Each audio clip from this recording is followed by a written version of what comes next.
This is a CBSN Pittsburgh special presentation. Welcome to another edition of Around the Table, Politics 2021. I'm Stacy Schmidt. If there is one great thing about politics, it is that there is always something to talk about. And we have a panel of analysts who love to analyze and also who love to talk and put their own spin on what is happening around the world, especially in politics in this country. So let me introduce them to you now.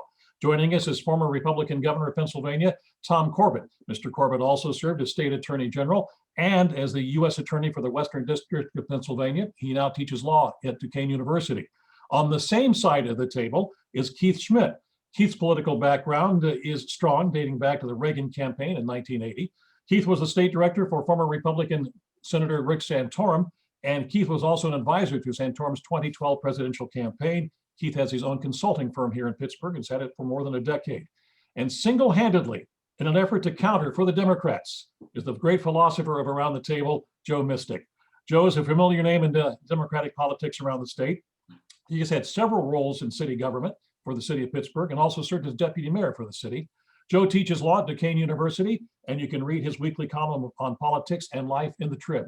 Gentlemen, thanks so much for joining us. I should make note of this, that Jim Byrne, our other regular participant, could not be with us at this moment. We hope he'll be able to join us in a couple of minutes or so.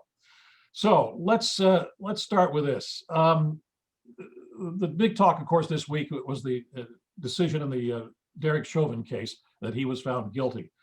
Long term, taking a look at this, Governor, do you think there's any long-term effects as far as politics go with this decision and what is happening? Well, you know, Joe and I have talked about this a little bit, so I may steal a little bit of his thunder. There are certain watershed events that take place, and one of those would have been when Martin Luther King was killed. This is something similar to that historically. It is certainly bringing the issue of law enforcement and their approach to minority communities into focus, and is going to, I think, for the next few years, put that under a microscope. As you see, Department of Justice is going in and investigating Minneapolis Police Department, as I believe the city of Pittsburgh went through this one time with their policing. So it is new, but it's old at the same time. From a political standpoint, I really don't see any one of the two parties saying this is right or this is wrong. Everybody believes that people should be treated equally, or at least I think they do. And this is a case that I hope is aberrational, in that this person just knelt there for 9 minutes and killed somebody while everybody watched. There are other incidents that take place. We've had them here in Pittsburgh where people died, not quite so clear cut as something like this. So I think when I look at this, this is a case by case basis, but it certainly brings into focus, how are we policing? How are policemen trained? And frankly, and Joe and I have talked about this too, how do we pay for our police officers? Are people willing to pay what really needs to be paid to these officers, and not have officers working in 3 different police departments as part-time employees, making less than $15 an hour? Joe. Yeah, the governor and I have had a chance to chat about this just prior to coming on the air. And, you know, we did talk about the power of television. It's just amazing. You know, as he mentioned, 1965 in Selma, the march from Selma to Montgomery, John Lewis leading along with some other Black ministers, nearly beaten to death by white state troopers, mounted troopers. If you watch the video, which is, you know, online nowadays, it's chilling, and it made all the difference. In 5 months, Lyndon Baines Johnson got the Civil Rights Act, 1965 passed. You know, it made a big difference. The Vietnam War, it is claimed that the Vietnam War, when it came home to people's living rooms on the Walter Cronkite newscast, that was the beginning of the end, and Americans began to see it differently. So, you know, what we had in Minneapolis was not some body camera, a blurry image from a body camera where you're having a hard time figuring out exactly what's happening. This guy just stared everybody down, and at the end of the day, he got what he deserved. Now, I think the important point here is this. You can be a staunch supporter of law enforcement, as I am. I am a staunch supporter of the police. But you can also decry these abuses, what's happened here. There's no reason why you can't fight for reform and fight for the police as well. And that's really the place where we need to be as a nation. Keith, your thoughts? I would agree. You have to fight for reform, Joe, and fight for the police as well. I think that's a good thematic statement of where we are right now. We have to remind ourselves we're in a democracy. We have a civil society. We have laws that we have to follow. And where we see criminal activity, where we see evil, we have a system in which we need to bring remedy to that evil, bring remedy and justice to those criminal acts. The only thing that I caution people is, please understand, I don't care if you're in government or you're a preacher or you work in a road crew or a cop or a fireman. There are good and evil everywhere. And when it shows its ugly face, we have to follow the laws that are implemented and bring justice. And justice was served. The jury process and the legal system worked. It played itself out, and there was a verdict. Obviously, there could be appeals. Obviously, the sentencing could be of an issue. But as far as I'm concerned, we have to at least understand that we can't throw the baby out with the bathwater. We have to get away from the theme of there's an absolute crisis with police. There's an absolute crisis if we look the other way for any evil or any crime in America. I can assure you that everyone on this Zoom call believes that there are many more good police officers and bad ones. But the system will work. If there are bad ones, we need to root them out. But I think the time has come where we need a balancing act. At a time like this, when this focus is brought on a bad cop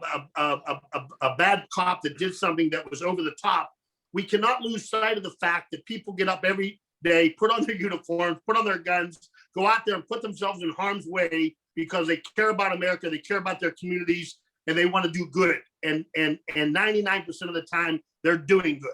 But every time the 1% exists, we have to have a system in place to root that evil and root those criminals out. Thank you, Keith. I would like to, this is going to be focused more on Joe and the governor, because they may have been holding different offices at the time. 25 years ago, Johnny Gamage died in a much similar situation. It was not in the city of Pittsburgh. It was in Brentwood. But Governor, were you the U.S. Attorney for Western? No, 25 years ago, I would have been Attorney General at the time. That would have been 1996. Yeah, I believe that's what it was. Yeah. Yeah, I would have been Attorney General at the time. Did your office ever take a look at the Johnny Gamage case? No, because that case is a case for the district attorney of Allegheny County. My recollection, and now you're asking me 26 years ago, is there was no call for us to come into that. We really don't have jurisdiction in something like that unless the district attorney would invite us in. Mm-hmm. And really, the other agency that could be called in, because from a civil rights standpoint, would be the Department of Justice. And I do believe they may have had some involvement. Isn't that right, Joe? I think they may have. I had just started teaching law then, so I was out of the public sphere at the time. And I guess the question is, would that case have been treated differently today? Mm-hmm. And it very well may have. We've gotten more sensitive and more astute, and the governor's holding up his phone. We have video of everything these days. I was just going to make that point that having the death of Minneapolis recorded made a huge difference in how people viewed what. Well, I think there were two important pieces of evidence that came out of what happened in Minneapolis, and one was the recording. The recording made all the difference in the world. But the other thing that we can't forget, and the thing we need to look to, is the statement that the police made before they knew there was a recording, before they knew that a recording would come out, explaining what happened. And it is dramatically different than what the video showed. So I think we have to remember that historically, in terms of how these kinds of situations were handled in the past. All right. And I think also that lessons to be learned if your police department is You don't have to rush to get a statement out until you know Right. what the facts are. Exactly right. And they rushed. They could have gotten they had a body camera, Right. so they could have seen that. But they felt because of the press of the media, you always have to give an instant answer. Sometimes patience is important. Governor, I would agree with you, but sitting on the other side of the fence as part of the media, I will also tell you that citizens want to see that as well. And if I the agree. police don't come out with something relatively soon, they are then accused of trying to cover it up.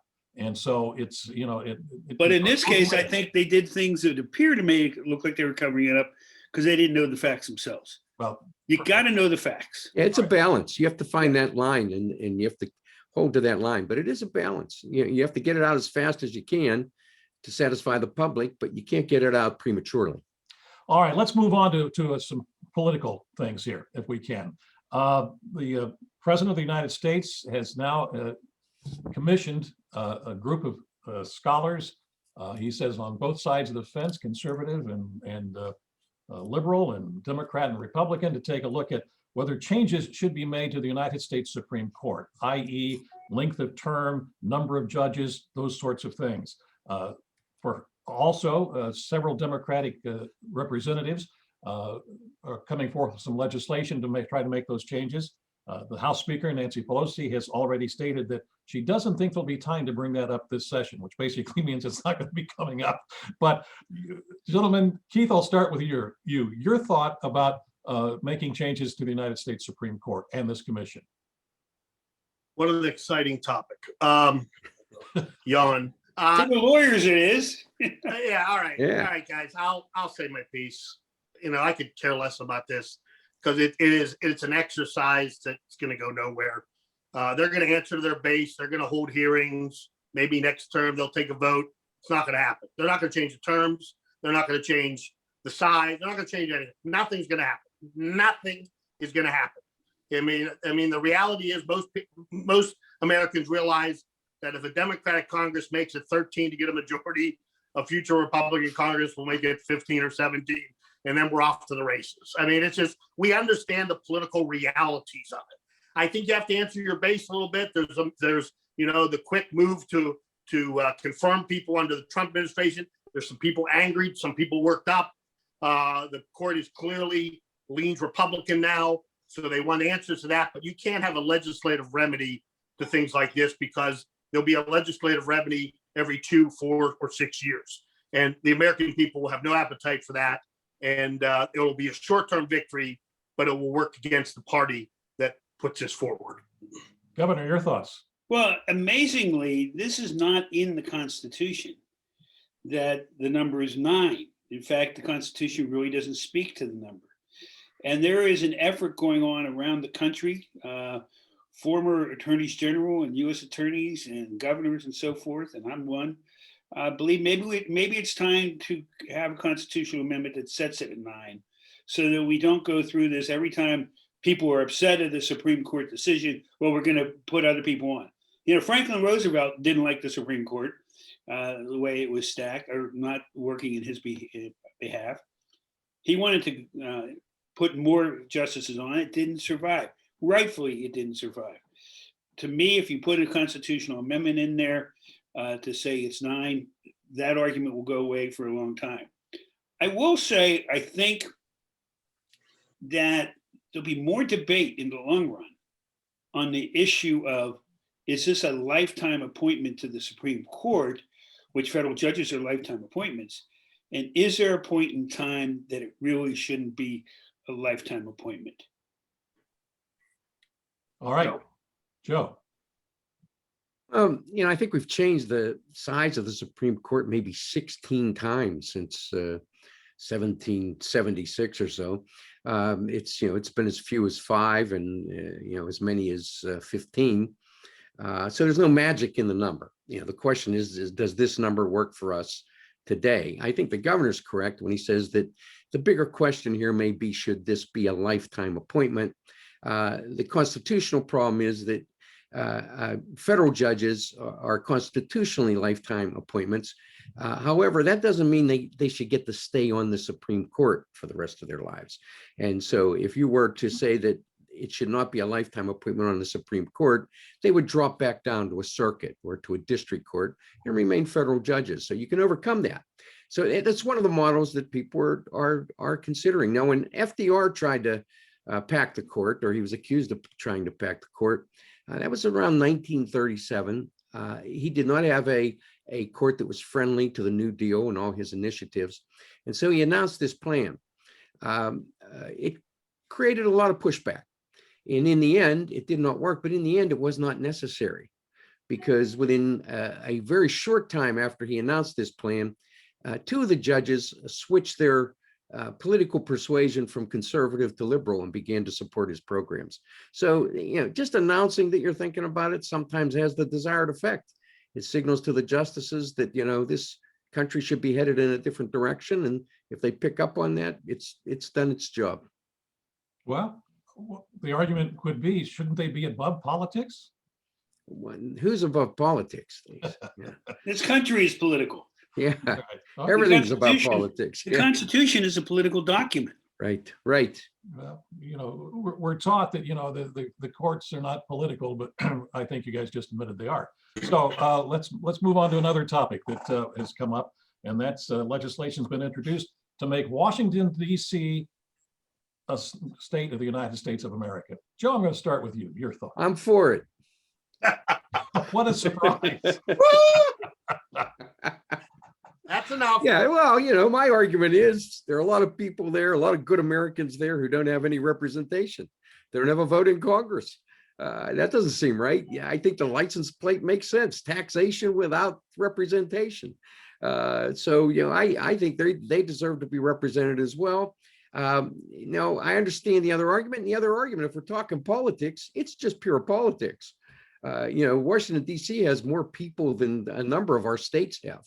Our existing states have, but politically, the Republicans just don't want that in the other column, and they know it's a Democratic district. So, that's where we are. We're as you said, we're taught that politics shouldn't have a lot to do with a lot of things, but it has a lot to do with everything. True. Keith. On July 9th, 1790 is when Congress passed the law, and 7 days later, George Washington signed it to have a national capital on the Potomac River, and it be part of all the states have a piece of it, and it's controlled by the federal government. I understood the wisdom of that. It made sense. But I would agree that things have changed over the years, and it's become a little bit different, obviously, than what the founding fathers had envisioned. But there are other remedies for this. I mean, in the end, Joe's right. There's a lot of people there, but there's only, according to the 2010 census, it's 705,000. According to the average size of a congressional district on that same census is 710,000. So it's less than the average size of one congressional district. So I would almost be willing, if I was part of this commission, to look at this, because I don't think they ever envisioned this many people moving to the capital city. Yeah. I would not be adverse to drawing lines to redefine what is the capital or the District of Columbia for federal purposes, and then making some consideration of 500,000 people or others to go in with Maryland or Virginia or whatever, but give them representation, the ability to vote, but still protect what the founders wanted, which was a center of capital, commerce, and government that is a piece of all of us. So I think that's where I think you would have a compromise where the American people would be willing to accept it. All things being equal, I'd like them all to go to Maryland. But you guys might split up differently. But the politics of it wouldn't hurt us much if you put those 700,000 people in the state of Maryland, and then give them incentives to take them. I mean, we'd have to put some money behind this and make it an incentive for Maryland to take on additional souls to serve from a state government perspective. Well, Washington, D.C., a good portion of it's pretty wealthy. Maybe Maryland would get the wealthy part then. Maybe that's Governor, Joe just said that, that on the political side, the Republicans are opposed to this because they know it would be going to the Democrats. Isn't this kind of really just a political grab by the Democrats as well, if it were to happen? Well, it is. I mean, the purpose that they want to do this in my opinion, is they look at it as two things. Another vote, not only in the Congress, in the House, but 2 votes in the United States Senate. Now, if they said, well, we only want the 1 in the House and we won't do the 2 in the Senate, you might hear some people, say, well, okay, that's not so bad. I find it intriguing. I had never thought about it. What Keith said is, take the people and move them, because it's in Maryland, geographically, what was Maryland at the time, and make them part of Maryland for the purpose of voting for a congressional delegation. Maybe they pick up a seat that way. That's 1 seat, but they don't pick up 2 senators. So I think it's very interesting.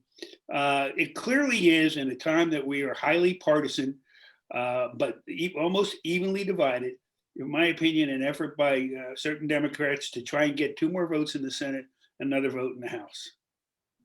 Well, I think we all have an interest in breaking the log jam, so I think they should get the 2 senators. I'm sure you do.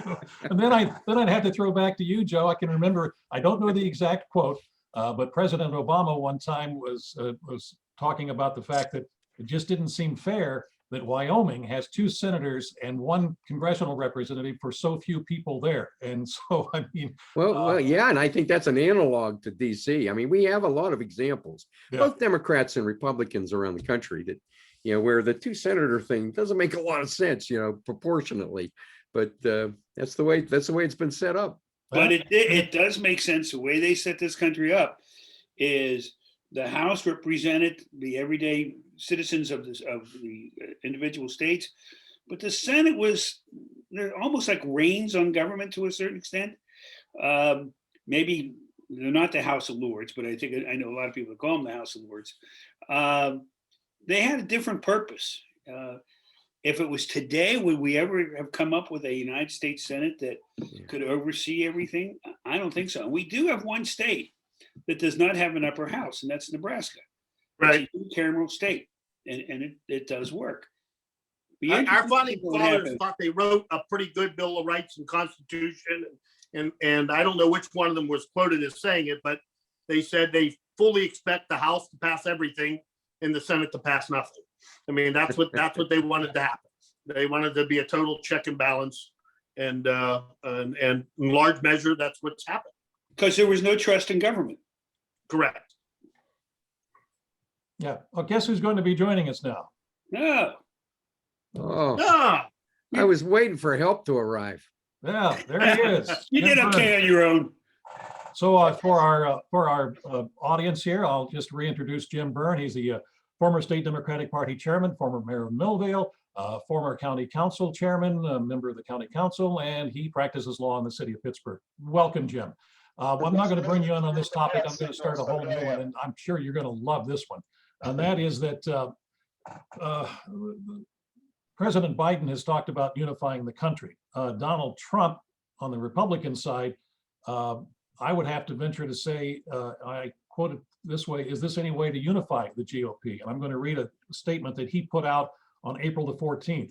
Great news for the Republican Party. Senator Lisa Murkowski says that she's still weighing whether she'll run again in the Senate in Alaska. In other words, there is a chance she won't run. Wouldn't that be great? And so many people are looking to run against crazy Liz Cheney, but we only want 1. She is so far down in Wyoming polls that the only way she can win is numerous candidates running against her and splitting the vote. Hopefully that won't happen. I'll make an endorsement soon. Governor, is this any way to unify the Republican Party? No, frankly, it's not. But he hasn't been doing a great job of unifying the party. He has unified some people who, and his numbers are pretty good, even in the election. He's unified some people that don't like what they see coming from the Democrat side or whatever. But if you're looking at from party apparatus and so forth and party discipline, frankly, I don't think either party have party discipline anymore as they did 20, 30, 40 years ago, or even back when Jim Byrne was chairman of the Democratic Party here in the state. It has changed so much. But no, he's not unifying the Republican Party. Jim, your thoughts? I agree with the governor. What a reminder to America, the difference between President Biden and former President Trump. President Biden using language of unification, Nobody's perfect, but he's making the effort, attempting to meet in bipartisan fashion with Republicans on an infrastructure bill. The rhetoric that President Biden uses, and you compare it to the venom spitting that you get from the former president, that divisiveness within his own party, my way or the highway, you're with me or you're against me. You know, look, the chairman in me would love to see him continue to do that, because I used to remind our party when I was state chairman that the fight wasn't in our room, the fight was outside, and that we kept our issues in-house, and then we unified to do what needed to be done in the fall. Mr. Trump is not able to do that because he's stoking the fires of division within his own rank and file within his GOP. So if this MAGA thing that he wants to do continues, Chairman Byrne says, by all means, please, because last year, what did MAGA do for you, President Trump? You lost Georgia. We have all three chambers. So have at it. You know, it's a shame that he hasn't learned from his mistakes, but if he wants to continue to do that, then the current chairman and others can remind everybody in the party and in America what's important. Joe, your thoughts quickly. Well, good luck running against Lisa Murkowski. She ran on a write-in the last time and won. I don't know if anybody knows how hard that is. I mean, we all know how hard that is. Not easy. You know, but you know, I don't think that's going anywhere. She decides to run. I suspect she's favored to win. Again, you know, I don't think Donald Trump has ever been a Republican. He was the Republican candidate. He ran under the banner of the Republicans. He's Donald Trump, and he has his own party, and it's formidable. You know, that's really, you know, what he's all about, is building his own organization. So, you know, if I'm a regular Republican, I'm feeling pretty sad about this, because the guy at the top of our ticket, who was at the top of our ticket, is now continuing to work against us. All right, Keith, I'll bring you in on this one. I want you to comment about Donald Trump, and also something that Jim just said, that President Biden is making efforts to unify the country. Your thoughts? Well, I think that, first of all, the president has been in Washington for a long time. He's part of the process as far as unifying his party or advancing agenda. It's a different microscope that he looks under than the former president. You know, I'm going to echo what Joe Mystic said. I mean, the first political office that the former president ran for was president of the United States. I mean, he didn't spend his time or his life advancing the values and the party, the grand old party. I don't really think he cares about unifying the party one iota.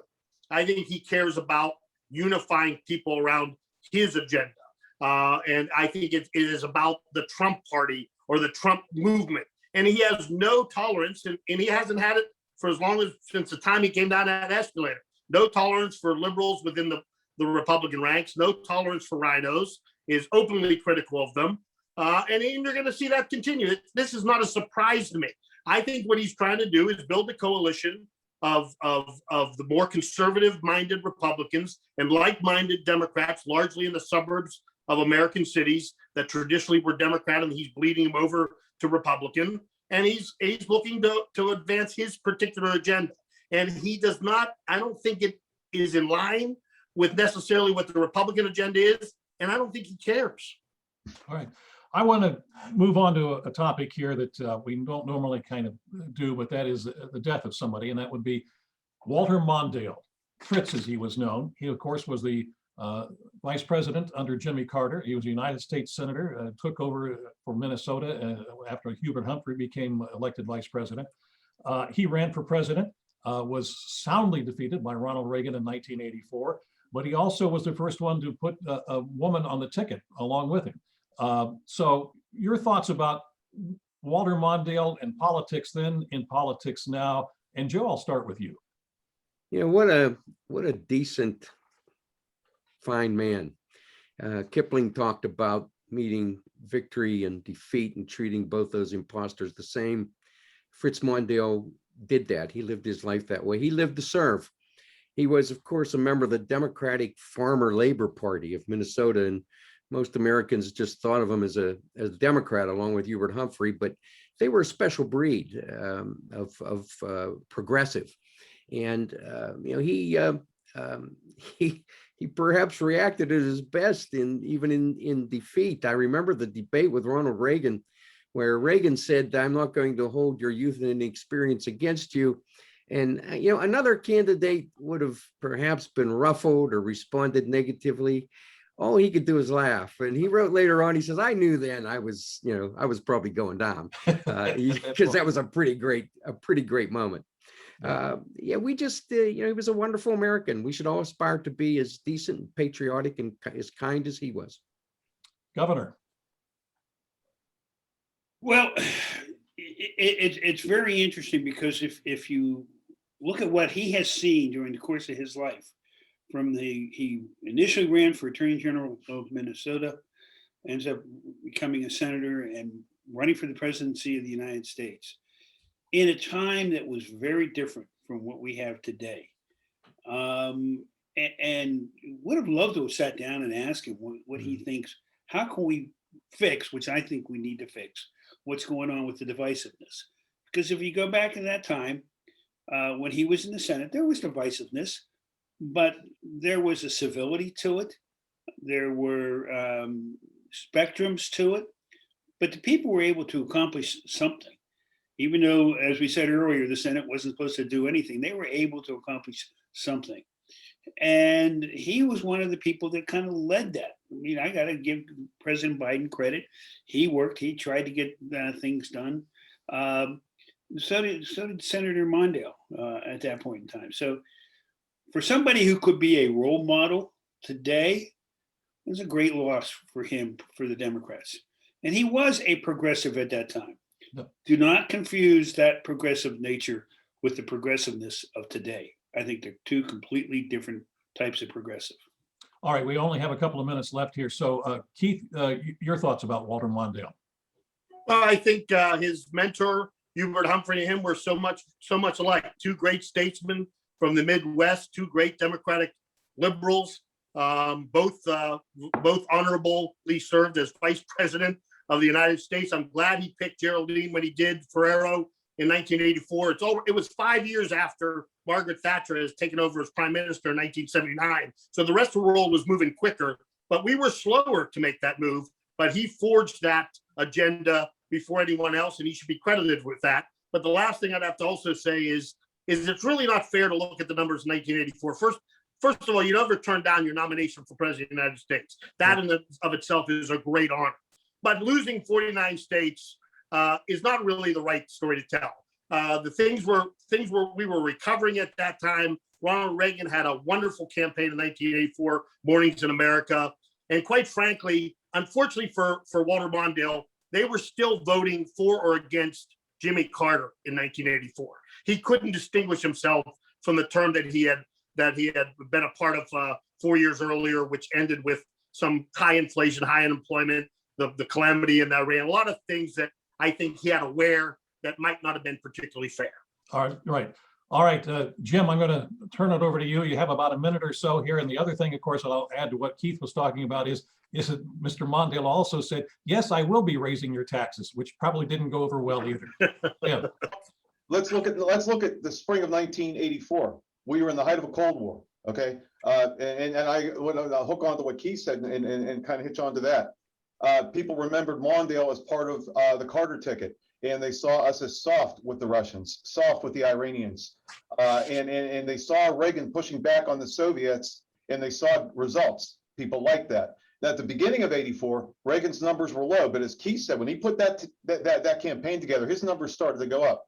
Let's not forget the fact that Mr. Mondale was in a very contested primary with the Reverend Jackson, and it was tough for him to get any momentum. And by the time he took that nomination, there was still a lot of divisiveness. So you got Reagan's numbers going up. You got Reagan grabbing the Soviets by the throat, which America and the world loved and needed.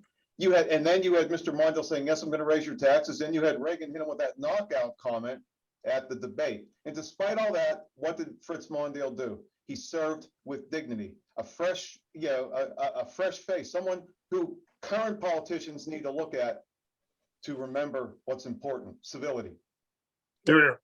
Yep, good point. Also, I believe it was that campaign where Mr. Mondale's took that Wendy's commercial and "Where's the beef?" If I'm not mistaken. Correct. So some great times back then. Gentlemen, thanks so much for being with us on another edition of Around the Table Politics 2021, and we'll see you in a week or two. Thanks. Hey, great Thanks, to be here. Stacy. Thank you. Great show.